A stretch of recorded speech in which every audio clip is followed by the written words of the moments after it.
আমি এতদিনের অভিজ্ঞ একজন মানুষ। সহকর্মী জ্যোতির্ময় কুণ্ডুর সাথে আপত্তিকর ভিডিও নিয়ে সামাজিক যোগাযোগ মাধ্যমে চলছে তুমুল বিতর্ক এবং অনেকেই বলতেছে যে সাকিব খান কি শেষ পর্যন্ত নতুন করে দ্বিতীয় বিয়ে বন্ধনে আবদ্ধ হচ্ছে।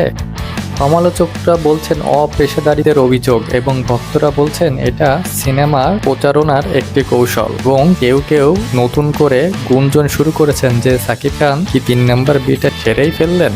দেখুন, একের পর এক হিট সিনেমা উপহার দিচ্ছে ঢাকায় চলচ্চিত্রের নাম্বার 1 সাকিব খান। ঢালিউড সুপারস্টার সাকিব খান নিজের লুক ও অভিনয়ে দারুণ পরিবর্তন এনেছেন নায়ক সাকিব খান। সেটারই পরিক্রমায় এবারে ঈদুল ফিতরে প্রিন্স সিনেমা নিয়ে ভক্ত অনুরাগীদের ভিতর ছিল দারুণ এক উত্তেজনা ও আমেজ এবং সেই উত্তেজনার বারুদকে আরো ফুটিয়ে তুলতে মূলত 31শে মার্চ উত্তরার স্টার সিনেপ্লেক্সে আয়োজন করা হয় প্রিন্স সিনেমার বিশেষ প্রদর্শনী এবং সেখানে সাকিব খান সহ আর হাজির থাকেন ওপার বাংলার নায়িকা জ্যোতির্ময় কুণ্ডু এবং বাংলাদেশি তাসনিয়া ফারিন।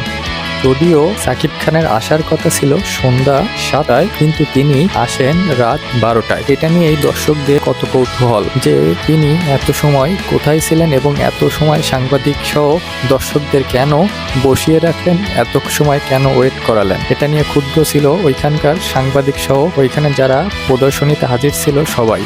এবং সেই রাত 12টার সময় প্রেস মিটিংয়ের সময় সাকিব খান ওইখানে প্রায় 100টার মতো ক্যামেরার সামনে জ্যোতির্ময় কুণ্ডু এবং তাসনিয়া ফারিনের সাথে যেভাবে করে আপত্তিকর স্থানে স্পর্শ করেন সেটা নিয়েই চলছে অনেক কানাঘুষা। বিশেষ করে জ্যোতির্ময় কুণ্ডুর কোমরে যেভাবে করে সাকিব খান হাত দিয়ে থাকে এবং নায়িকা সরিয়ে দেওয়া সত্ত্বেও বারবার তিনি ওইখানে হাত দিচ্ছিলেন। এটা অনেকের চোখে এটা লেগেছে অপেশাদারের চরম অবনতি এবং অনেকে দেখছে এটা সিনেমার জাস্ট প্রচারণা হিসেবে। আবার অনেকেই দেখছে যে সাকিব খান এবং জ্যোতির্ময় কুণ্ডুর একে অপরকে এক হওয়া নিয়ে শুরু হয় আলোচনা সমালোচনা, যা দেশের গণ্ডি পেরিয়ে ওপার বাংলায়ও টপ নিউজে পরিণত হয়েছে।